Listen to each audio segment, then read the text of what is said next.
Welcome to the FireGrid tutorial for the Explosions and Fire system. In this video we'll go over how the FireGrid works, how to affect terrain materials like grass, and how to customize and paint flammable materials. Let's jump right in. The FireGrid is a dynamic system that allows fire to spread over terrain and objects, simulating fire propagation. It divides the terrain into a grid, with each cell representing an area that can catch fire, burn, or extinguish based on specific properties.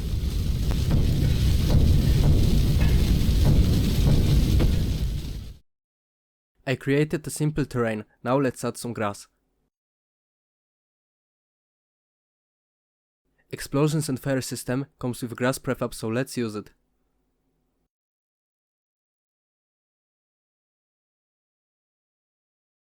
We also need to increase grass density and adjust grass height and width.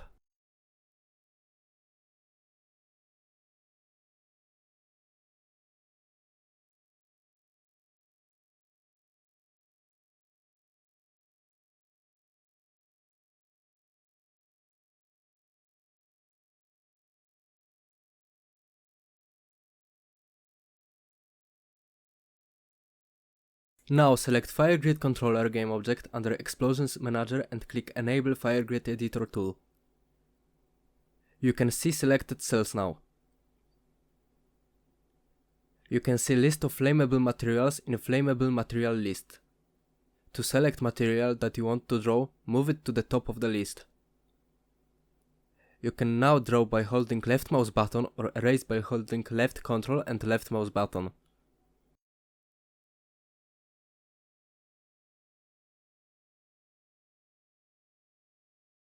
To increase and decrease radius, hold left control and use scroll wheel. If we hit play, we can see that the fire spreads correctly, but the grass isn't affected, so let's fix it.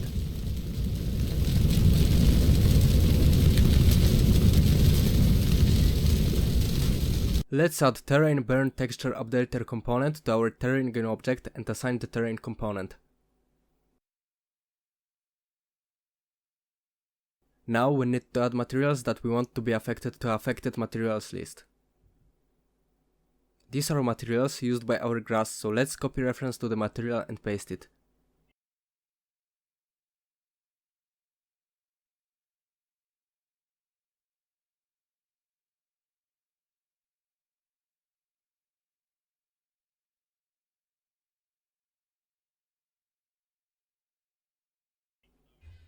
Now everything works the way it should.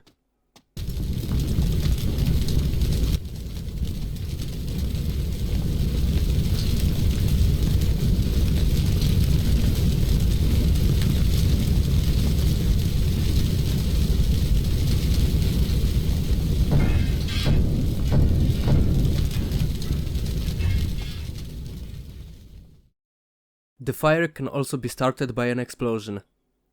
Let's place an explosive in the scene and set Ignite FireGrid chance to 1. Note that 1 doesn't mean 100% chance of igniting terrain and that the value can go above 1.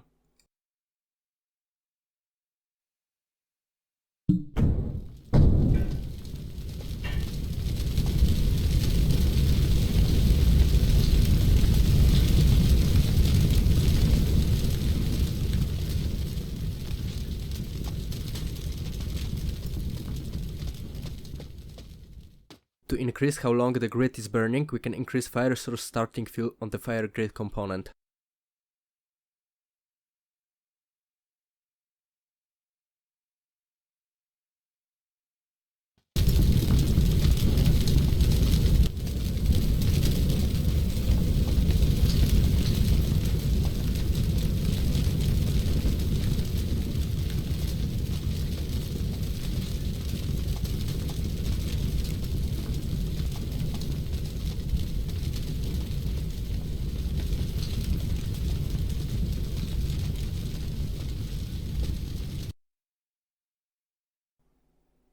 If you're going to use your own grass, you need to slightly adjust your shaders.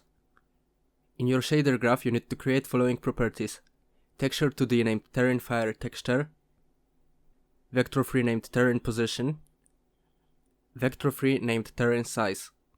Terrain Burn Texture Updater automatically assigns values to these properties. Then you need to add grass burn sample node, connect input properties and use output values to learn between normal and burn color and multiply object scale. If your shader doesn't use grass sway, you need to add position node in object space, multiply it and plug the output into vertex position. And that's the fire grid in action!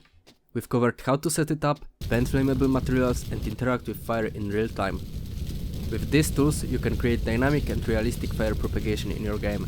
Thanks for watching and be sure to check out the system on the Unity Asset Store, link in the description.